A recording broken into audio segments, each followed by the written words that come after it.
बिस्मिल्लाहिर्रहमानिर्रहीम। अस्सलाम वालेकुम स्टूडेंट्स, आप सब कैसे हैं? उम्मीद है आप सब ठीक होंगे। आज का जो हमारा टॉपिक है वो है रिफ़्लेक्शन ऑफ लाइट पे। आज हम इसको थोड़ा डिस्कस करेंगे कि रिफ़्लेक्शन ऑफ लाइट क्या होता है। इससे पहले हम लाइट के बारे में और रिफ्रैक्शन ऑफ लाइट को देख चुके हैं। उम्मीद है कि आपको वो उनका कंसेप्ट क्लियर हो गया होगा। अब आज हम इसको रिफ़्लेक्शन ऑफ लाइट को देखते हैं। सबसे पहले हम देखते हैं कि रिफ़्रैक्ट होने का क्या मीनिंग होता है। रिफ़्रैक्ट का मतलब होता है मुनक्किस होना, किसी भी चीज़ का किसी भी चीज़ से टकराना और मुड़ना। तो इसमें स्टूडेंट्स इसकी डेफ़िनेशन जो प्रॉपरली डेफ़िनेशन आपकी बुक में भी है, आप इधर से भी ये इजी थोड़ी दो डेफ़िनेशंस हैं जो मैंने इजी वर्डिंग में आपके लिए की हैं। तो हम इसमें देख लेते हैं कि रिफ़्लेक्शन जो है वो उस वक्त होता है जब क्या होता है, when light bounces of an object, जब लाइट किसी भी ऑब्जेक्ट से टकराती है और वापस जाती है। Strike back of light rays from smooth and shiny surface. जो लाइट रेज़ हैं जब वो स्मूथ और शाइनी सरफेस से टकराती हैं तो वो स्ट्राइक बैक हो जाती हैं। किस तरह से? वो कौन कौन सी सर्फेसेस होती हैं? वो ग्लास हो सकता है, वाटर हो सकता है और पॉलिश्ड मेटल भी हो सकता है। तो ये लाइट की दूसरी क्वालिटी है कि उसमें लाइट जो है वो लाइट रेज जो है वो बाउंस ऑफ होती हैं। तो इसमें स्टूडेंट ये डायग्राम है, इसके अकॉर्डिंग हम देख लेते हैं कि हमारी जो रिफ़्लेक्शन है वो किस तरह से होता है। इसमें अब ये जो हमारे पास ऊपर का मीडियम है वो एयर है, और ये जो हमारे पास जिससे लाइट की रे जो है वो टकरा रही है, ये हमारे पास ग्लास है। ये मैंने इसको नोट लिखा हुआ है, ग्लास है, और ये ऊपर वाला जो है ये एयर है। इसमें अब ये लाइट रे आ रही है, ये स्ट्रेट इससे टकराती है और सेम एंगल जिससे ये टकराती है उसी से ये बाउंस बैक हो जाती है। और इसकी स्पीड जो है वो मोर और लेस वैसी ही रहती है, क्योंकि मीडियम एक ही था, बस सिर्फ टकराने का टाइम था कि इस इधर से जो है वो टकराई और फिर ये बाउंस बैक हो गई। तो इसमें एंगल ऑफ इंसिडेंट और एंगल ऑफ रिफ्लेक्शन जो है वो इक्वल ही होते हैं। तो स्टूडेंट्स इसमें आपने देखा कि इसमें हमें उसकी स्पीड जो है वो उसका इतना इशू नहीं बना कि स्पीड कम या ज़्यादा हुई, जबकि रिफ्रैक्शन जो था वो थोड़ा डिफरेंट था इससे। तो ये उससे ज़रा सिंपल हम इसको कह सकते हैं। अच्छा, इसको हम मज़ीद थोड़ा कुछ दो एक्सपेरिमेंट्स या दो एग्जांपल्स हम इसकी देख लेते हैं कि उनमें हम ये उसके इफ़ेक्ट्स भी हो सकते हैं, ये उसके एग्जांपल्स भी हैं, इनको हम देख लेते हैं।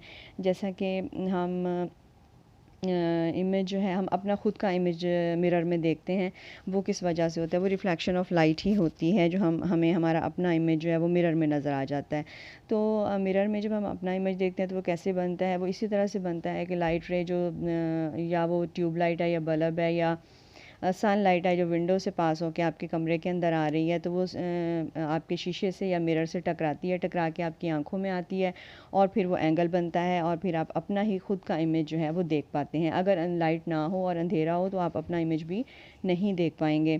तो स्टूडेंट दूसरी इसकी जो एक एग्ज़ाम्पल है वो है मिराज की है, जो एक डिसीव है, जो एक धोखा होता है। ये सहराओं में आपको नज़र आता है कि सहरा में अक्सर आपने डिफरेंट जो मूवीज़ हैं उनमें भी आपने देखा होगा कि लोग जो हैं वो इससे धोखा खा जाते हैं कि वो सहरा में चलते जा रहे हैं और उनको बहुत दूर ऐसे लगता है कि वहाँ बहुत सारा पानी है, और वो हिलता हुआ पानी मूव करता हुआ भी उनको फ़ील होता है कि वो पानी का एक जो है वो तालाब है, या वहाँ जो है उनके लिए या कुछ चरागा है या ग्रीनरी है या इस तरह कुछ उनको नज़र आता है।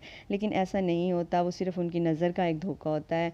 इसको हम बोलते हैं कि उसमें उसमें यही होता है कि लाइट जब आपकी आंखों तक आती है उसमें वो पास आउट करती है। हायर कंसंट्रेशन और लो कंसंट्रेशन का उसमें आ जाता है, मामला आ जाता है। जैसे हॉट एयर और कोल्ड एयर का, तो उन दोनों के में जब लाइट पास करती है तो फिर उनसे पास होने के बाद जब वो आपके आई के साथ एंगल बनता है उसका, वो स्ट्राइक बैक होकर जब आती है और आपकी आंख से एंगल बनाती है तो आपको दूर से ऐसा फील होता है जैसे वहाँ पानी है। तो ये दो एग्जांपल्स हैं। मिराज की एग्जांपल आपको अपनी बुक में भी मिल जाएगी, और ये जो ह्यूमन बॉडी वाली एग्जांपल है ये आपकी बुक में एज सच नहीं है, लेकिन आप इसको अगर आप ख़ुद से इसको अपने घर में ऑब्ज़र्व करें मिरर के सामने खड़े होकर, तो आप इसको बहुत इंजॉय करेंगे।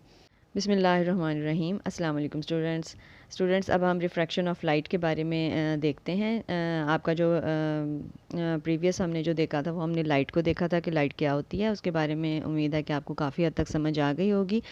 तो अब हम रिफ्रैक्शन ऑफ लाइट को जो है वो देखते हैं कि आखिर ये रिफ्रैक्शन क्या होता है।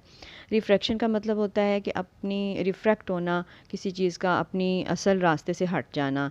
ठीक है, तो इसमें हम प्रॉपर इसकी जो डेफिनेशन है वो आपकी बुक में भी है, आप वहाँ से भी लर्न कर सकते हैं। और इसकी एक सिंपल सी डेफिनेशन जो है मैं आपके लिए आसानी के लिए यहाँ पे लिखी हुई है कि रिफ्रैक्शन ऑफ लाइट जो है वो उसका मतलब ये है कि एक लाइट की रे जो जा रही है वो अपना रास्ता बदल लेती है।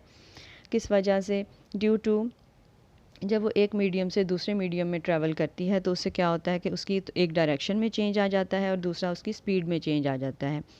तो इसको हम रिफ्रैक्शन ऑफ लाइट बोलते हैं। ये हम इस डायग्राम की मदद से इसको हम ज़रा प्रॉपरली समझ सकते हैं। जैसा कि आपको नज़र आ रही है, ये लाइट रे है, ये हमारे पास जो है ये ग्लास स्लैब है। ग्लास स्लैब होती है, ये शीशे का एक टुकड़ा होता है, स्लैब बनी होती है। तो ये थोड़ी सी जो है वो मोटी होती है, थोड़ी सी इसकी जो है ना वो विड्थ जो है वो भी काफ़ी होती है। तो इसमें से लाइट रे हमें पास करती हुई दिखाई दे रही है और ये फिर आगे से ये इमर्ज हो रही है। तो इसमें हम ये देख रहे हैं कि लाइट रे ये पहले तो ये सीधी आ रही है, उसके बाद यहाँ से आके ना, हालांकि इसको हम जैसा कि हमने देखा था कि लाइट जो है वो हमेशा स्ट्रेट लाइन में ही ट्रैवल करती है। तो ये देखें यहाँ तक ये जो स्ट्रेट ही थी, फिर उसके बाद यहाँ पे इसको इस तरह से आना चाहिए था, लेकिन ये ऐसे नहीं आई, बल्कि ये इसने थोड़ा सा अपनी डायरेक्शन को भी चेंज कर लिया है और इसमें इसकी स्पीड भी स्लो हो जाती है। तो इसकी इसकी रीज़न क्या है? क्योंकि ये फ़र्स्ट मीडियम था, इसका फ़र्स्ट मीडियम जो था वो एयर था। जब वो एयर में से ग्लास के अंदर एंटर हुई है तो ग्लास जो है वो थोड़ी डेंस मीडियम में आ जाता है। तो इसमें क्या हुआ, इसने अपनी डायरेक्शन को थोड़ा सा, इसकी डायरेक्शन जो है वो थोड़ी सी चेंज हो गई, अपने रूटीन के रास्ते से ये हट गई। तो ये क्या हो गया? रिफ्रैक्शन हो गया। यहाँ पे ये क्या चीज़ अपीयर हुई? Refraction of light. तो इसमें हमें बहुत अच्छे तरीके से नज़र आ रहा है, लाइट रे एंटर हुई, इसने अपनी थोड़ा सा रिफ्रैक्ट हो गई, रिफ्रैक्ट होकर फिर इधर से ये पास आउट हो गई, इमर्ज हो गई। अब जो इसका ये इसमें ये एक नॉर्मल लाइन जो है ये आपको नज़र आ रही है, साथ मैंने लिखा हुआ है नॉर्मल।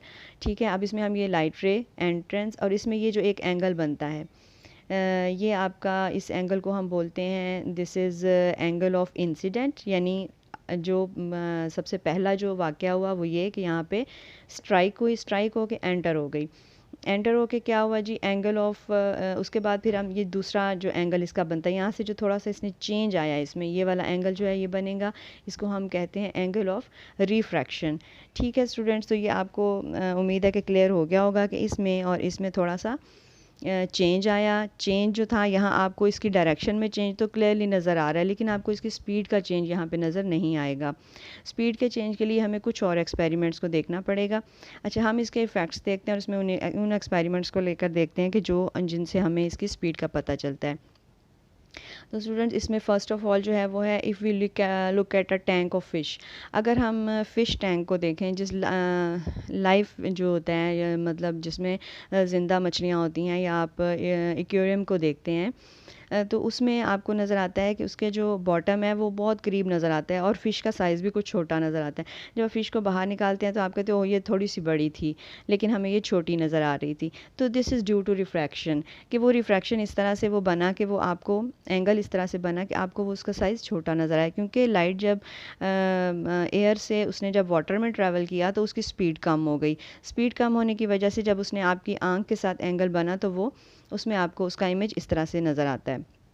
इसी तरह जब आप एक पेंसिल को डिप करते हैं, ये आपकी बुक में भी है, इसकी डायग्राम बनी हुई है, बहुत अच्छे से आप उसको ऑब्ज़र्व कर सकते हैं कि उसमें जब आप पेंसिल को एक पानी के ग्लास में डिप करते हैं तो आपको कभी ऐसे लगता है जैसे पेंसिल टूटी हुई है, या पेंसिल जो है वो बेंड हुई हुई है, या आपको लगता है कि पेंसिल का साइज़ छोटा हो गया है, जितना हिस्सा उसका पानी में गया है वो ज़रा उसका साइज़ छोटा हो गया।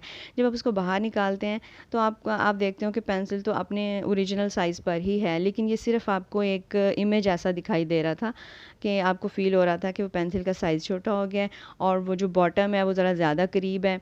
इसी तरह जब भी आपने किसी स्विमिंग पूल में, या स्विमिंग पूल में आप अगर उसकी डेप्थ को देखना हो कि कितनी है, तो ये हमें धोखा दे सकता है कि हमें लगेगा कि वो बहुत करीब है उसका बॉटम, लेकिन जब हम उसको प्रॉपर उसको मेजर करेंगे, यानी कोई स्टिक या कोई ऐसी चीज़ डाल के, और फिर जब हम जिस लेवल तक वो गीली हो जाएगी उस लेवल को चेक करेंगे तो वो उसका जो उसकी डेप्थ है वो ज़्यादा होती है, जो हमारा अंदाज़ा होता है वो इतना अच्छा अंदाज़ा नहीं होता।